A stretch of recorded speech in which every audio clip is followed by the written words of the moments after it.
baga, aldaw tayo manin na aming kakabsat. Da kami manin, kumaglaaw kada kayo, kaya kumampay nga kanya itinaga ni Apo Isus. At agyaman kami manin, nga datay manin, nga dati nga aldaw, agkakadwa, nga mangitanok, tinaga ni Apo, kan mangidayaw, tinapatig nga nagan na. Amen? Kararag tayo mga arog kakabsat.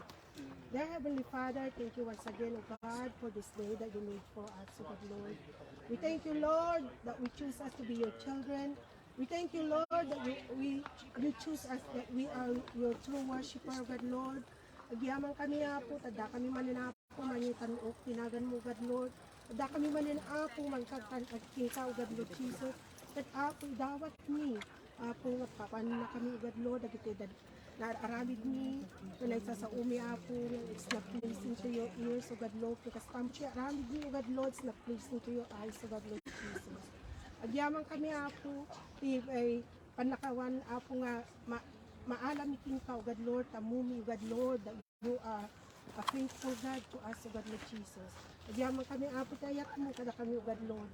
At agyaman kami, agitinapigsa, O God, Lord, and time, uras mi, Apo, nga da kami manin, O God, Lord Jesus.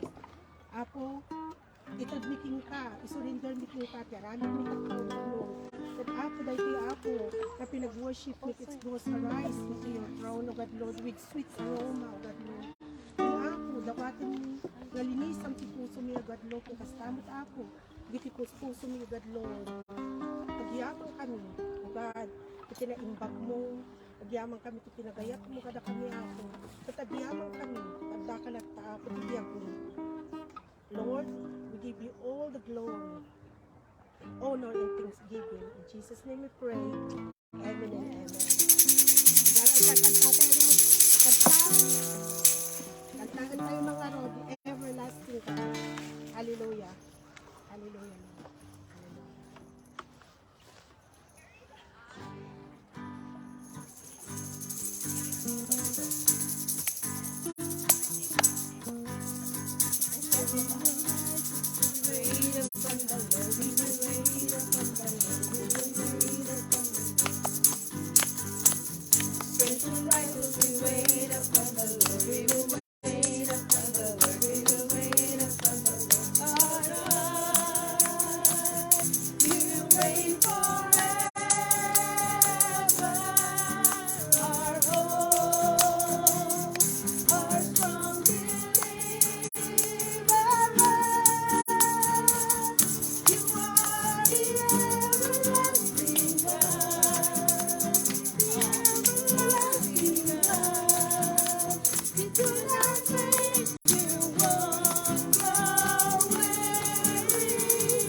Tonight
umaya akong kalaban o God Lord.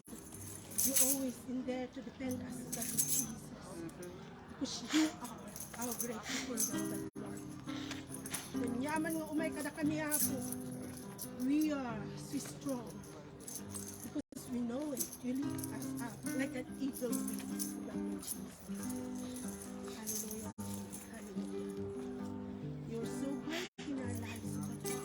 You are worthy to be praised. Hallelujah. In this place, in this city. Hallelujah.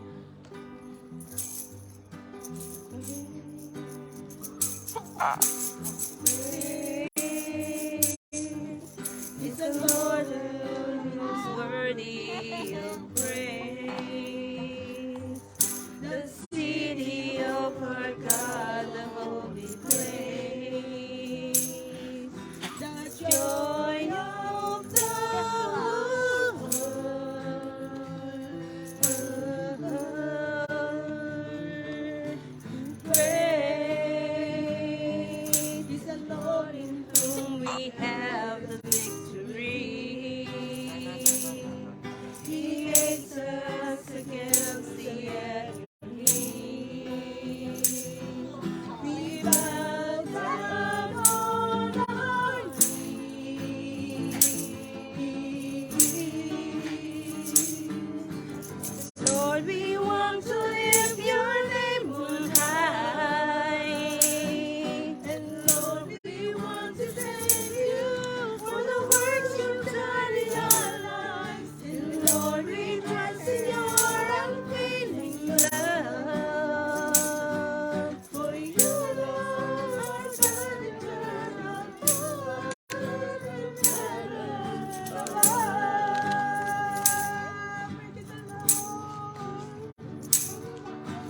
Praise is the Lord who is worthy of praise. The city of our God, the holy place. The joy of the whole world.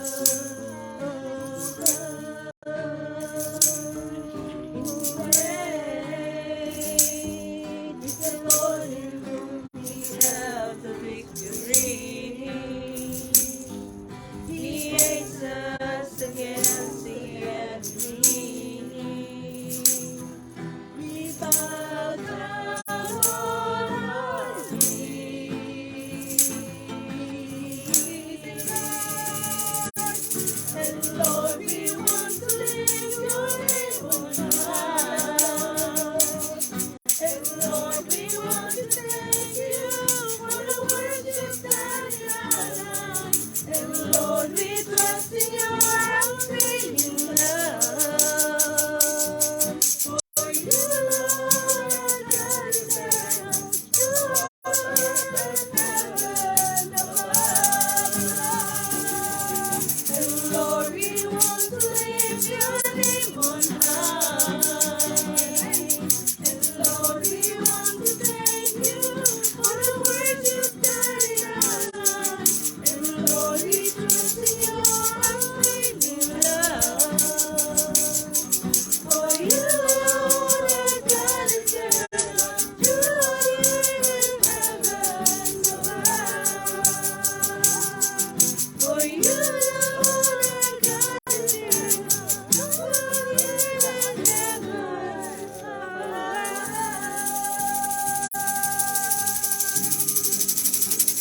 Yaman kami ka. Apat dati kami mangitag pa. Tara sa mitinagan mo ka. Agyaman kami o Diyos, tinarabig mo tibiyag mi o God Lord. Kat makita mi alauna ya apo tatang aldaw. Naglabas o God Lord, apo aldaw o God Lord. Madimi apo. Maikumpara o Diyos. Ikinaba ng tilubong na gito ya apo narabig mo pada kami o God Lord. Nagito nga bindisyon na apo, awat mi kagat ko o God Lord. Nang langro na o Diyos. Dati bagimi o God Lord. At may sa apo ka dadakala nga bindisyon na apo because we are able o God Lord. are so healthy and strong, God, Lord Jesus. That we are here, oh God, Lord, in this time to lift up your name on high, God, Lord. Agyaman kami, Apo, kad aramatan na kami. Agyaman kami, Apo, nagitimang magwig ni Apo. Mayad aral, kada kami ugad luwa sa saong, kasi so Apo, pagbibiyagan mo. So Apo, ti pagtatadiran ni, so Apo, ti pigsami, dagitang sasaong ugad. Agyaman kami. Maulit ko man na Apo, ay pagating pagyaman kami kasi kami Apo, ti pinili. Si kami Apo, ti mahisa Apo, kagagasahan ka na Apo. Kung na mga road, you bless us above all the people. Lord, agyaman kami ti ayat mo. Agyaman kami, ito ng bindisyon mo kada kami Apo. At Apo, idawat ni Apo, na dahito'y Apo, nagungkulugad mo.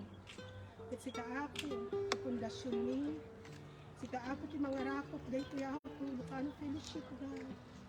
At Apo, kasta mo dagitag dundungag man mo, Diyos.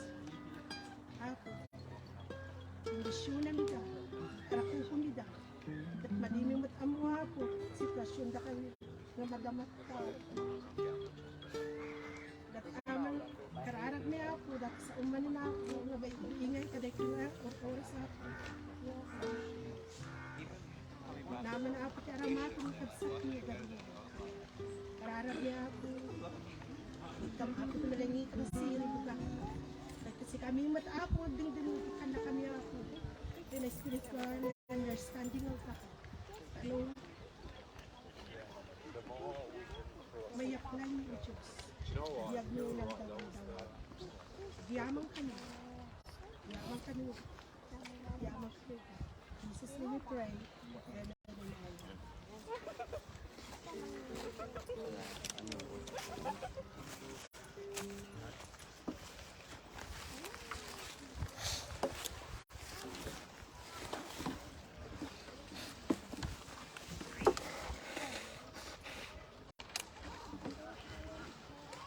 Good afternoon, brethren in Christ. Good afternoon, UK. Good afternoon, people around the world. And yeah, we're so blessed to have this opportunity to share the Word of God. Although this place is quite noisy, doesn't matter with us because season or out of season, we need to share the Word of God. We need to plant this Word of God into the hearts of everyone who can hear. Amen? Amen. So, are you being blessed? Amen. Amen. We are all blessed because God has given us the strength and God has given us beautiful weather. Do we like it or not? God is good all the time. Amen. Hallelujah. Are you agree with that? Amen. God is good All the time. and all the time. God is good. Amen. Yes, yes, yes. Amen. Unfortunately, people are not agree with that, but we, people of God, always agree that God is good. Amen? Amen.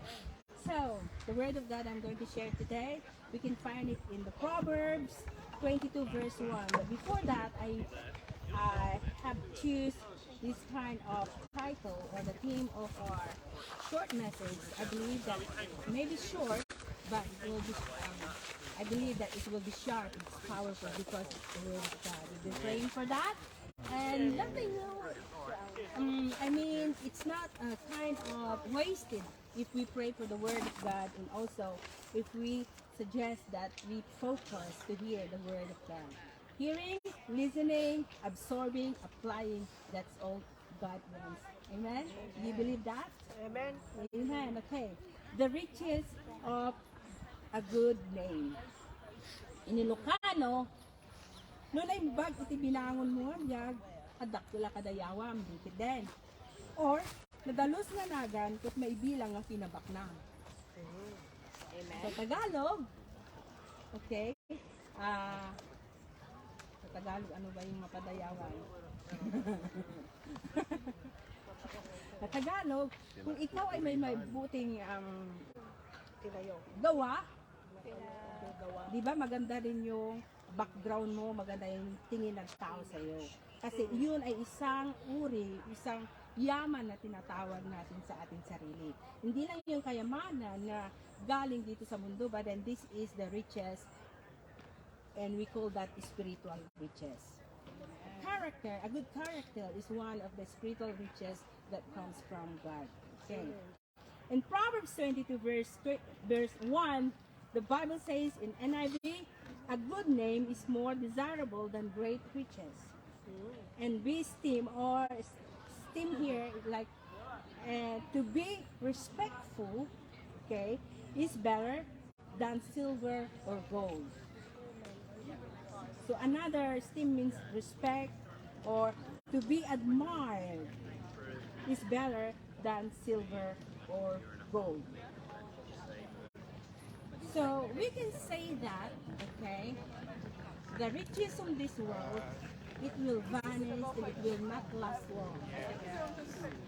Earthly riches will not last long. It is like a bubbles that you will see once and it will disappear. It is like a balloon. When the balloon has been blown into the air, then it will not stay in one place, but then later on, a minute, it will disappear because it moves, and that is the thing that we're going to try to explain here. It's not a long lasting. That many of this world, or many people, would disagree with God on this point, because they would happily trade their names, okay? They would happily trade their reputation. They would happily trade their characters for a life of comfortable living. Believe it or not, brethren, there's many people in this world, okay? They're very rich. They're top on the 10 of the Forbes richest in the world. But I'm not saying to be rich is bad. But then the reputation, their character, their names, if you see behind the curtain, you will see there's lots of record that you will not be pleased if you hear that. But we are not those. Though we have a very humble name, you are Mrs. Marcelli, you are Mr. Zachary, you are Mr. James. It doesn't matter you didn't have a title. It doesn't matter your background is just like you're a servant, you're a worker, you're a laborer, but it's not that what God wants.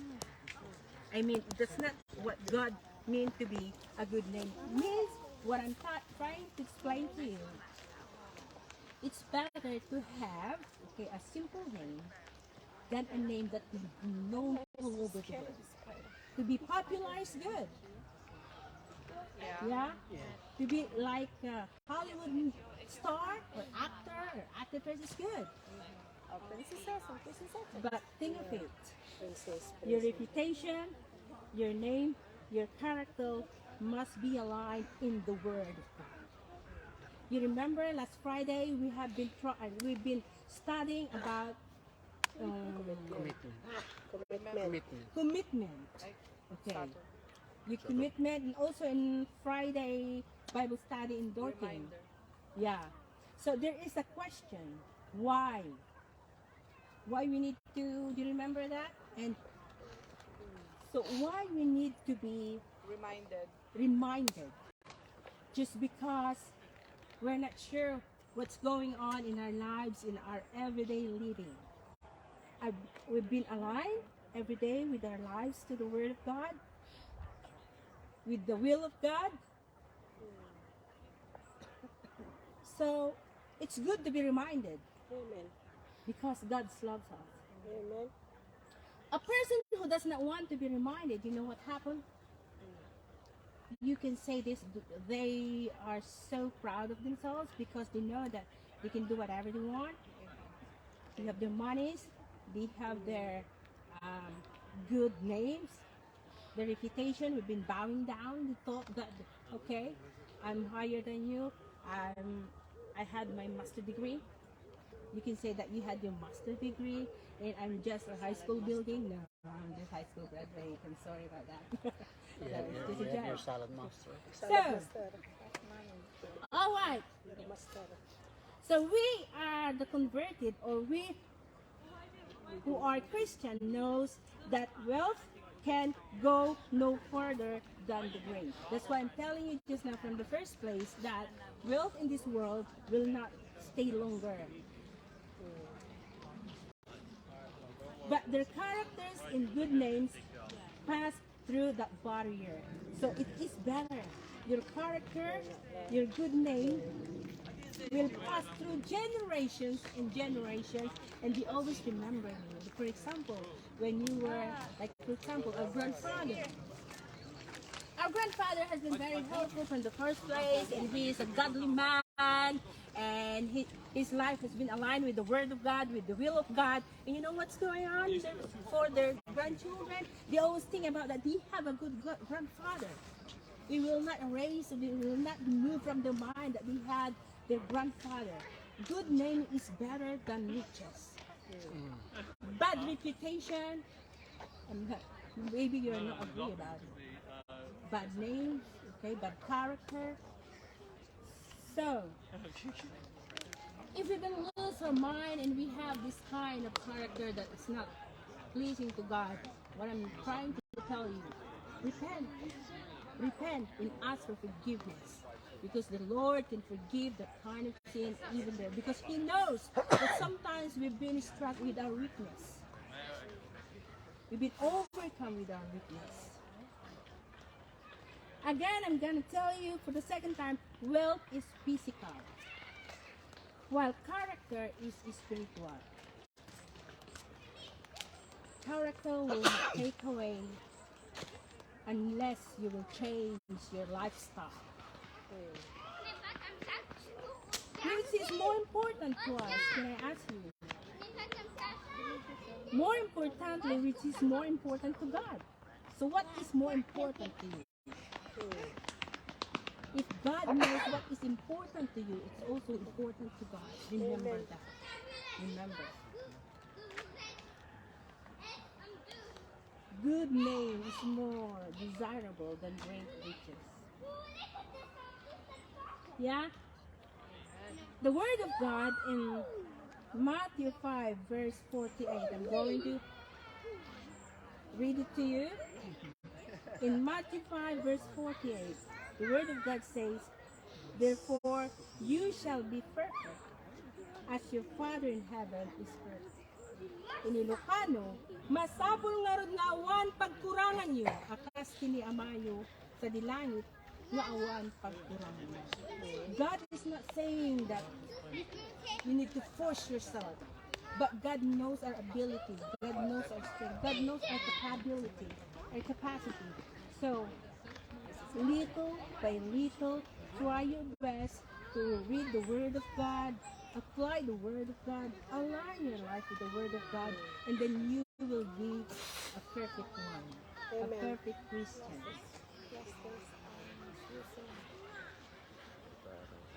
In 1 Peter 1 verse 14 and 16, as obedient children, not conforming yourself to the former lust.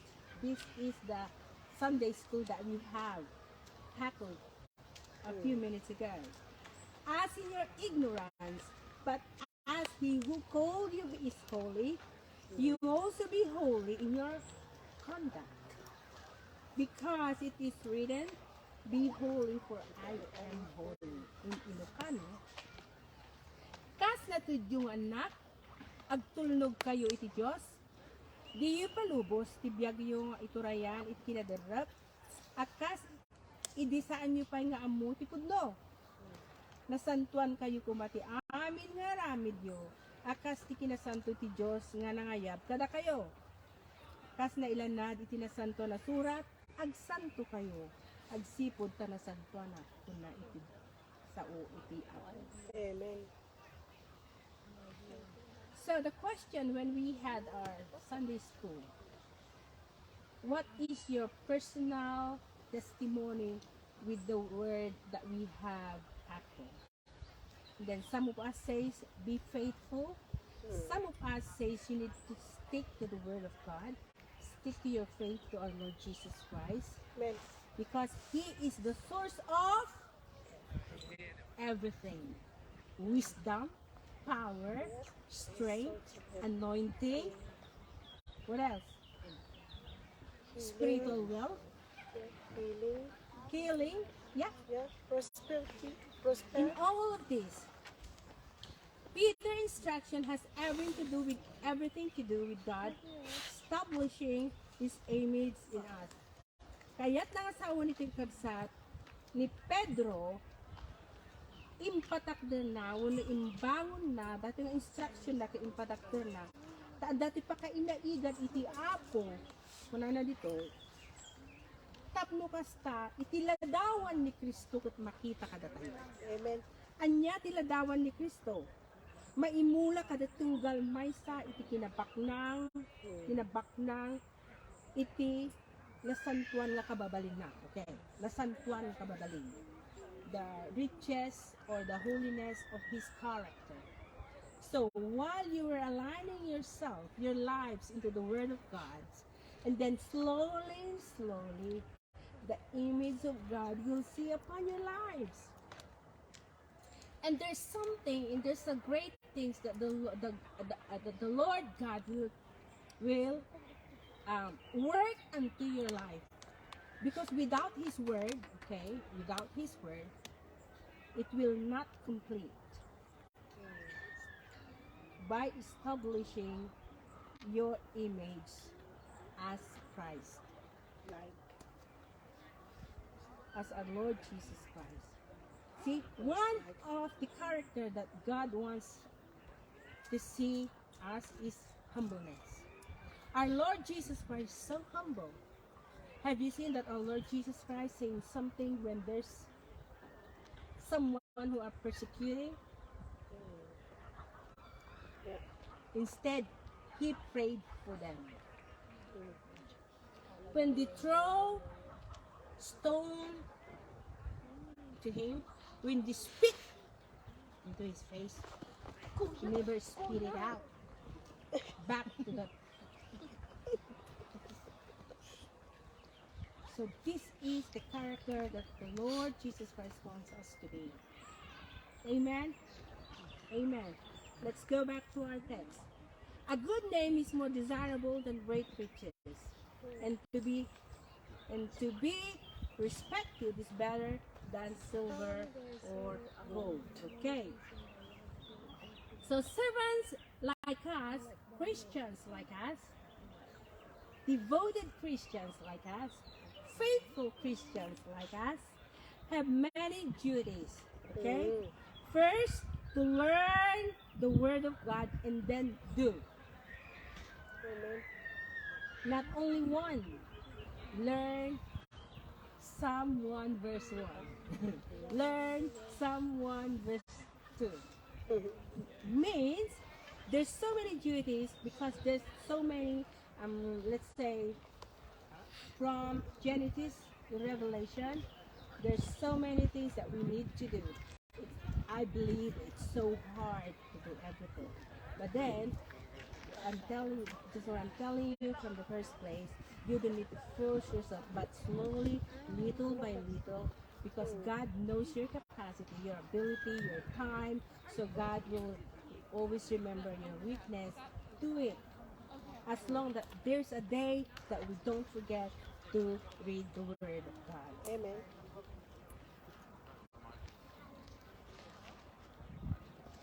Yes, we have heard that our first duty is to listen to our God, and then, see, if we listen to the Word of God, the voice of God, you know what we're gonna get? This is a secret why Christians are so happy every time. Why Christians they never lose their hope. Why Christians are so hopeful, because from Him, from the Word of God, from Him alone, it flows wisdom. That's why when King Solomon speaks to God, and then God says, "What will be Okay, let's say, if God spoke to you or speak to you face to face, and He will ask you, what do you want? Maybe long life. For us, long life, yes. But King Solomon chose wisdom. That's why in here, from him flows wisdom. That's number one. Because he knows Solomon, if he has wisdom, it carries everything. Amen. He becomes the wealthiest king during that time.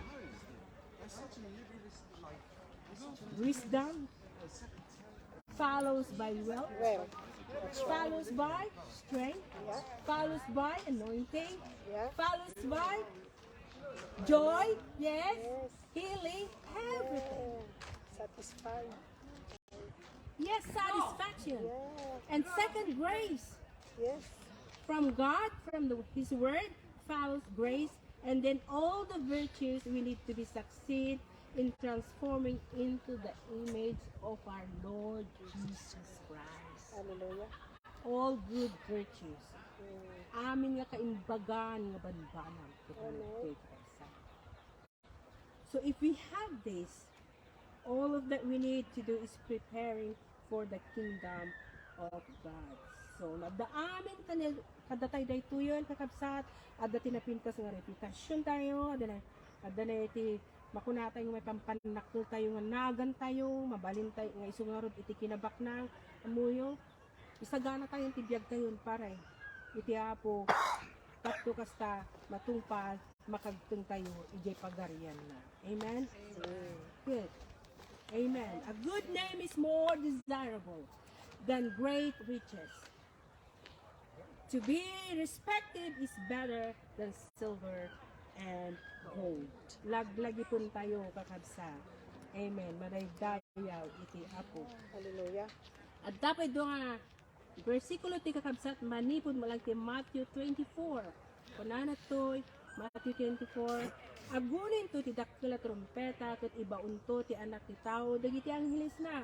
Kadagiti upat asuli ti lubong, sadan to urnungan, dagiti tattao, a pinili ti Diyos. Da kayo kad pinili ti Diyos? Amen. Are you a chosen children of God? Yes. Malipot iti may sa nga punto ti daga aging gayt ti sabay. Dahil iti kunaktat tayo.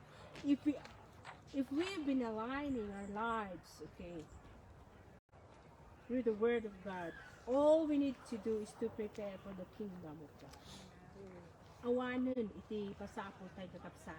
Yeah. Naka-align nun. Amo iti tricycle,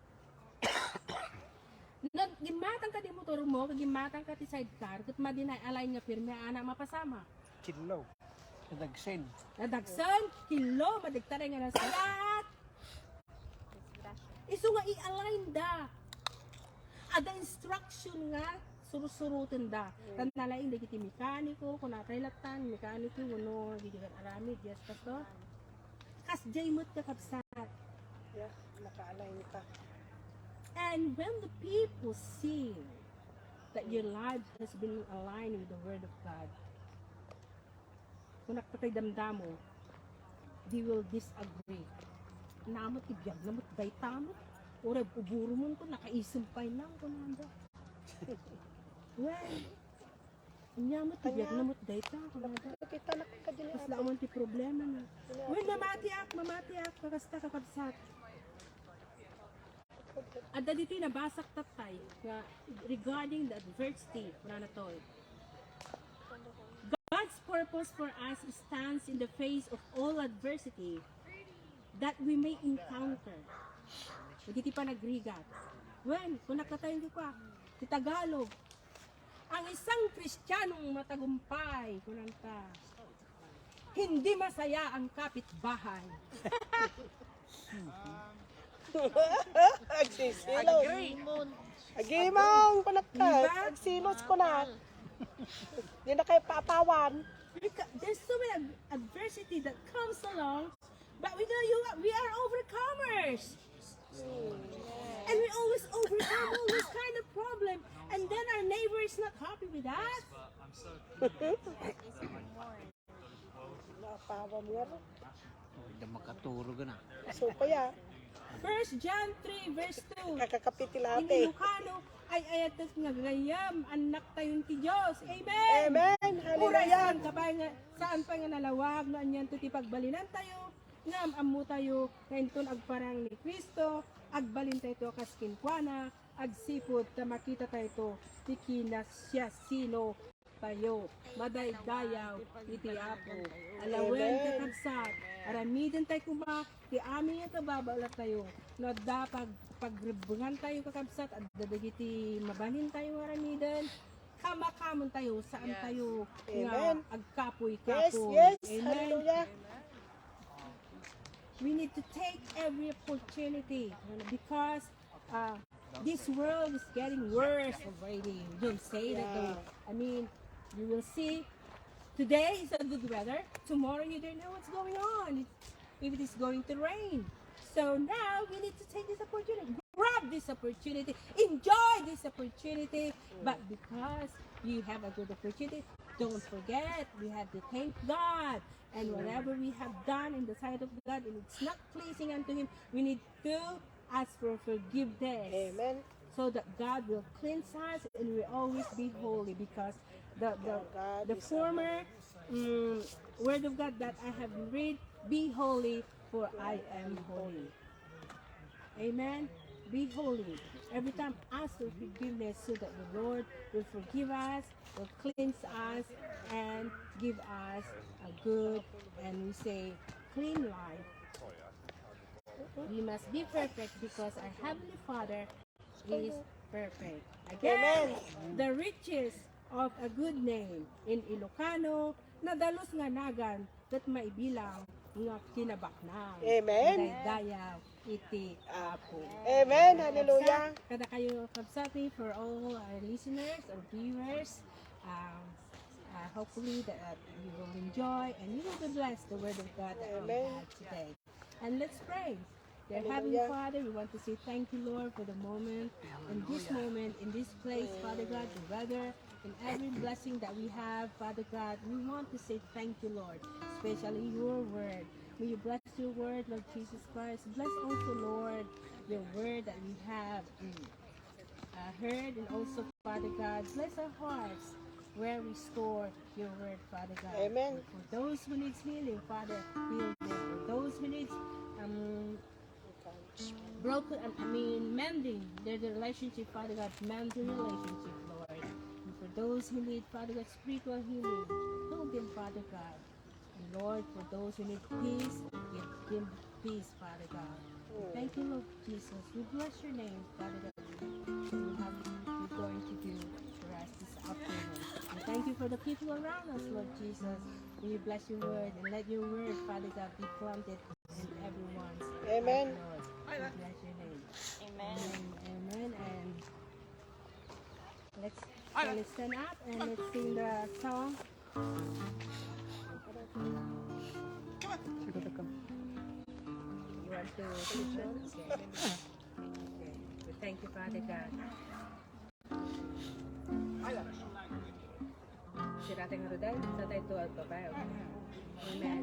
Tinandak ka lang ngayon, tiyama, basta magti anak na niya, pumiyahin sa Kristo, kinasanto yung Espiritu, nagbiting ang talo, ti persona, ay may sa titi, may sa Diyos, ito datig sa lay na yun, manipot, ti puso tayo, kung tibiyag tayo, sa panita, kung nangangaran na, kung po na tayo amin, iti. Amen.